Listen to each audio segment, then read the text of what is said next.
Most homeowners would prefer grass to a lawn full of weeds. But to forensic scientists, weeds can tell a story.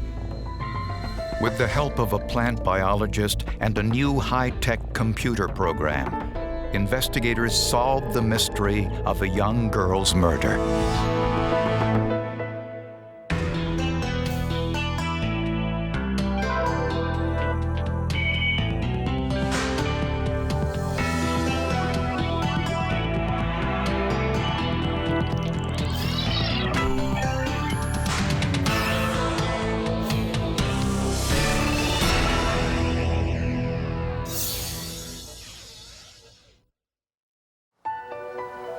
Weekends were typically busy in the Mouser household. One Saturday morning in 1995, as Kathy Mouser was leaving for work, she reminded her 14-year-old daughter Jenna that she was grounded for the weekend and wasn't allowed to use the telephone either. Jenna was having some behavioral issues. A lot of 14-year-olds, 15-year-olds might have those kinds of issues when they're growing up. Lots of pressures, social pressures, problems within the family. She was having such trouble that the family was taking her to counseling. Kathy returned home from work around 1 p.m. And as soon as she tried to open the door, she knew something was wrong. Mrs. Mouser found the front door locked, which she said was unusual because usually there's somebody there. And she was expecting Jenna to be there, so the front door would have been unlocked. Jenna wasn't home, and she hadn't left a note saying where she went. They just figured she was upset and she had basically just walked away, you know, or she was just with one of her friends or yeah. None of the neighbors saw Jenna leave or noticed anything suspicious. When Jenna's stepfather and brother arrived home several hours later, they searched the neighborhood and called all her friends, but no one knew where Jenna was.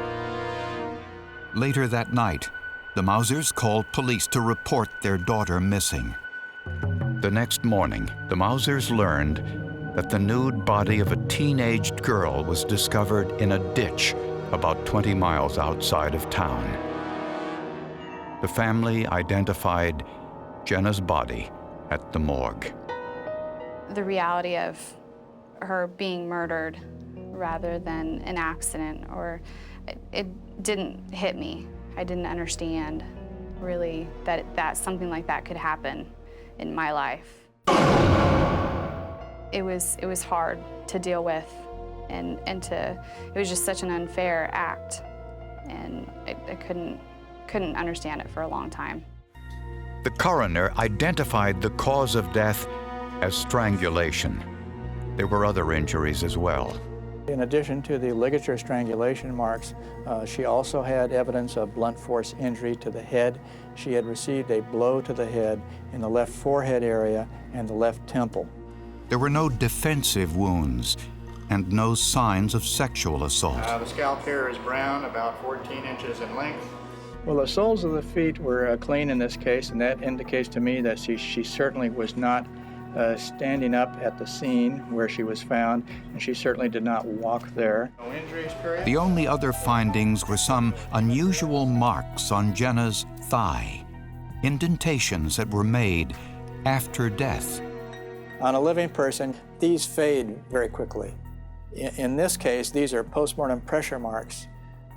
They don't tend to fade because the color comes as the blood leaks out of the vessels by gravity after death, and it more or less outlines the area of pressure, and then it stays that way indefinitely until the body decomposes.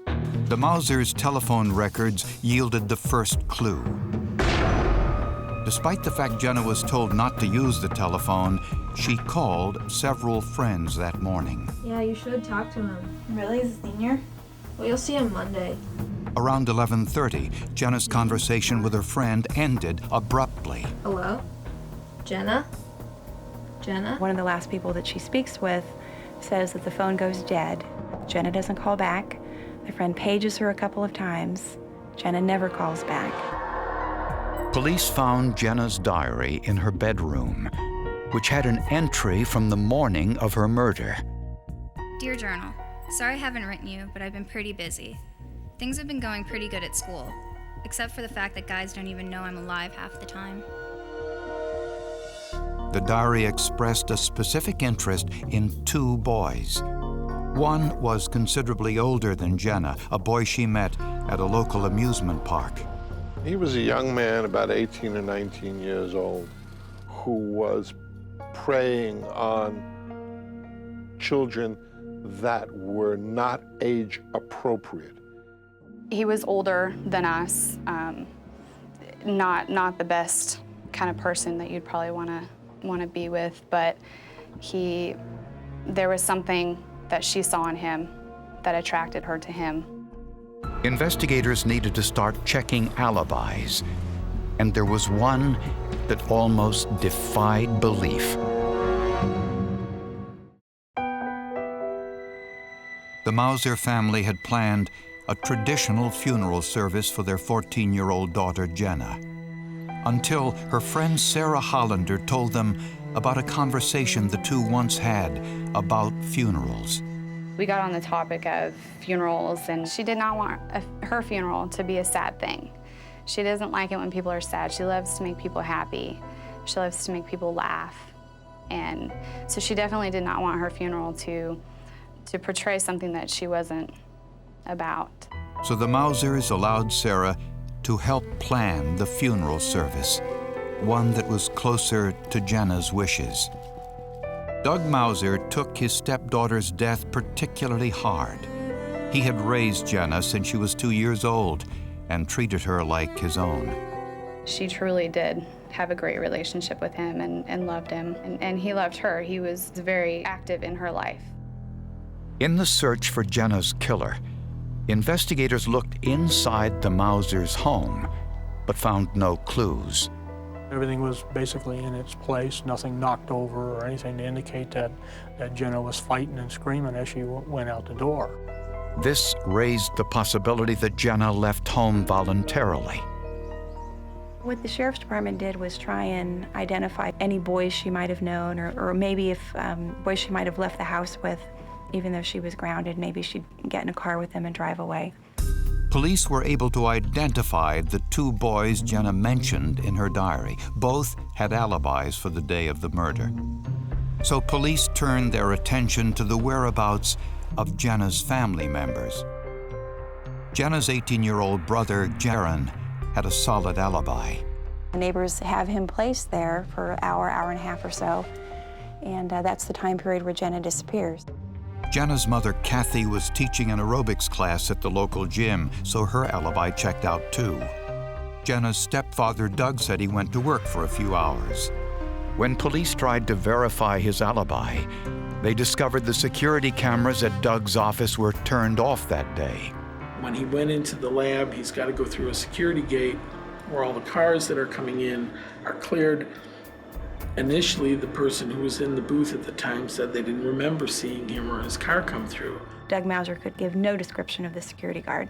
And for a man who'd worked at the lab for a number of years, you would think he would know the security guards, remember them, be able to give some description. He could not. So Doug provided a second alibi, that he bought lunch at a local fast food restaurant.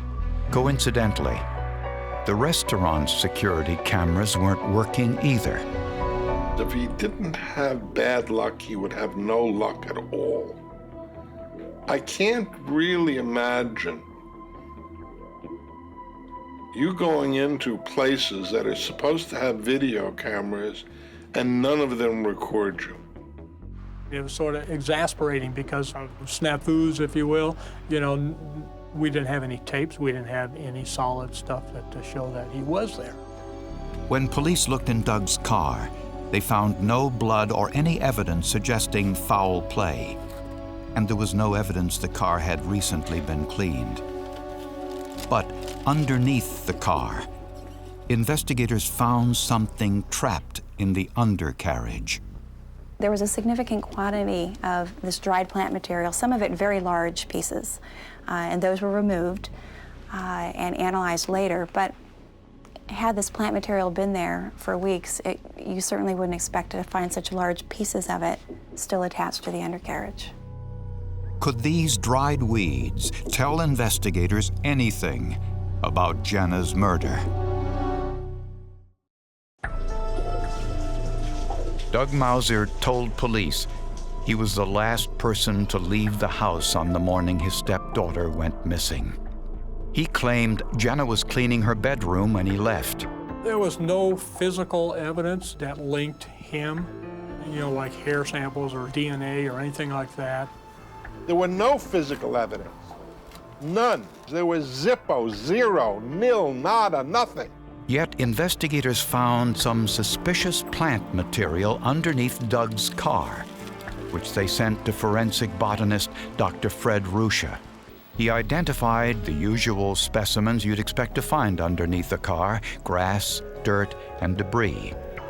But he also found large quantities of yellow star thistle, a weed. I saw the yellow star thistle, and then I saw the small scraps that had been taken off the body, and I was able to compare that to material that had been collected from the area around the body and also from the trees that were in the overstory above the canyon where the body was found. Dr. Ruscha was looking for what botanists call diagnostic characteristics, unique aspects of the plant that differentiate it from others of the same species. Every plant has a life cycle and a life sequence.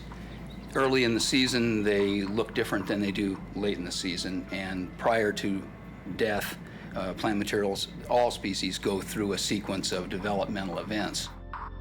Dr. Ruscha discovered the star thistle under Doug Mouser's car was identical in development to the star thistle found near Jenna's body.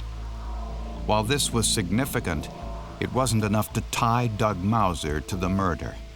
Yellow star thistle is not a rare plant. It is an extremely common plant. So in any given area of, especially of Northern California, and at low elevations, yellow star thistle could be there.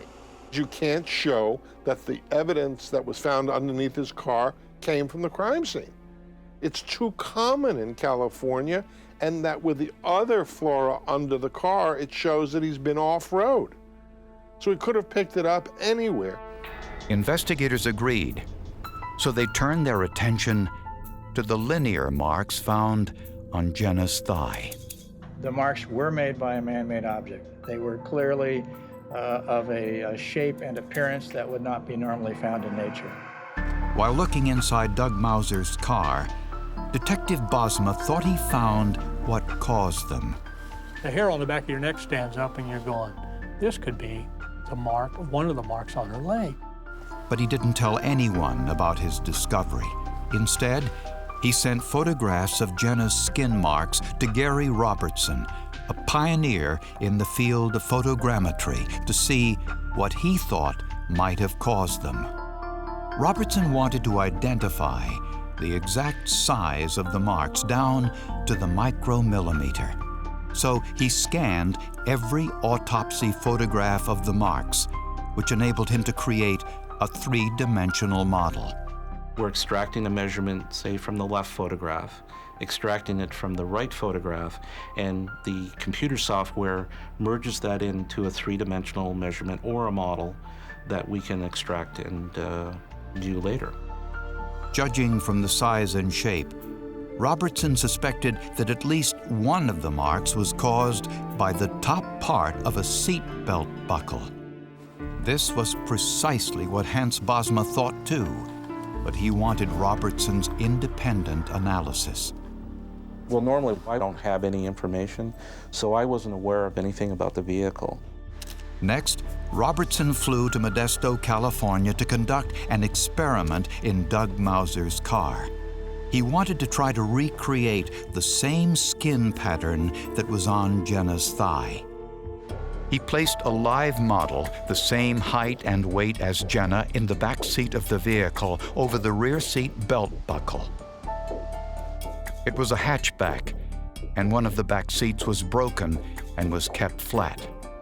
The model remained in the same position for 15 minutes, the time it would have taken to drive from Jenna's house to the dump site. When the model was photographed, Robertson and Bosma discovered what caused the other mark on Jenna's leg. When he placed her in there, the there's carpet on the back of that seat back because it lays flat, so you have a nice carpeted area. The carpet bead folds over as he pulls or pushes her over that particular area. And that carpet bead was what one of the indentations were on her leg.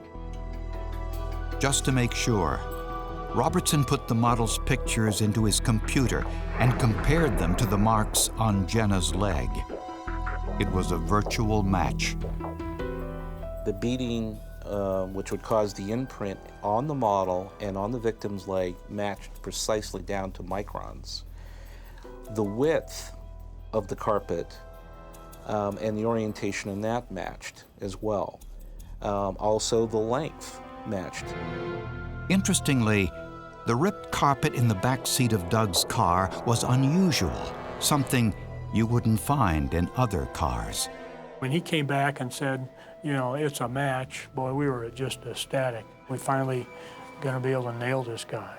Now we got him because now we can put Jenna in that car. All the pieces fit together only one way, and that's showing Doug Mouser guilty of killing Jenna. They didn't theorize shit.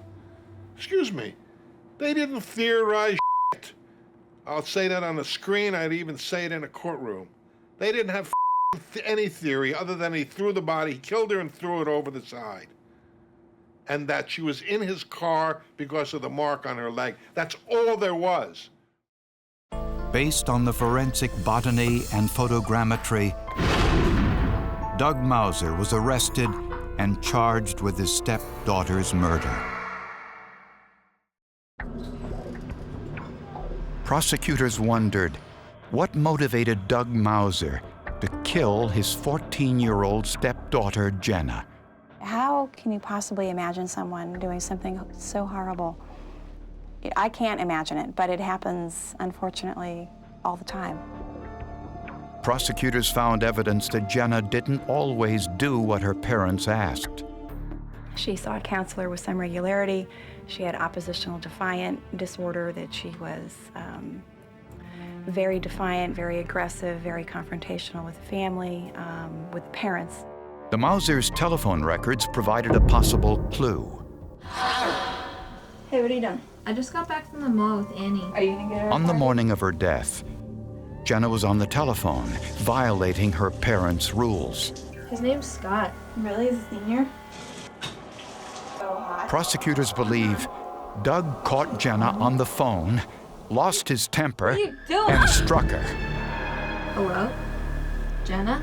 Prosecutors believe Doug's impulsive act of violence threatened his career. He couldn't risk an allegation that he had hit her, struck her. He was working at Lawrence Livermore Lab, and he had a security clearance, so any kind of a criminal conviction on his record would have been very difficult for him and put his job in jeopardy. With Jenna unconscious and not sure what to do, prosecutors think Doug panicked and strangled her to death. He removed Jenna's clothing to eliminate possible trace evidence. When Doug pushed Jenna's body into the back seat of his car, he displaced the carpet. The underside of the carpet and the seatbelt buckle left signature marks on her skin that wouldn't disappear since there was no blood flow. Doug chose a dump site 15 minutes away, pulled his car off the road, which picked up the bits of star thistle, the same stage of development that was found on Jenna's body.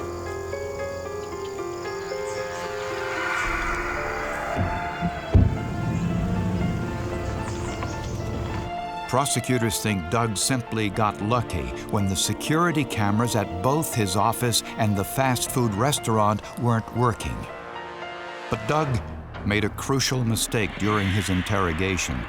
He said he used his computer that Saturday at the office, but his employer found no evidence that Doug logged in. They couldn't find any evidence whatsoever that he had done to his computers what he said he did. Basically, we caught him in a lie. Doug Mouser was tried and convicted of second-degree murder and sentenced to 15 years to life in prison. He continues to maintain his innocence. For me, this is the greatest failure of my life. The only way I live with this situation is that I did the best that I could. I did everything that I could think possible. Definitely Jekyll and Hyde personality there. Yeah, one moment he's Mr. Calm and cool, and the next moment he's something totally different.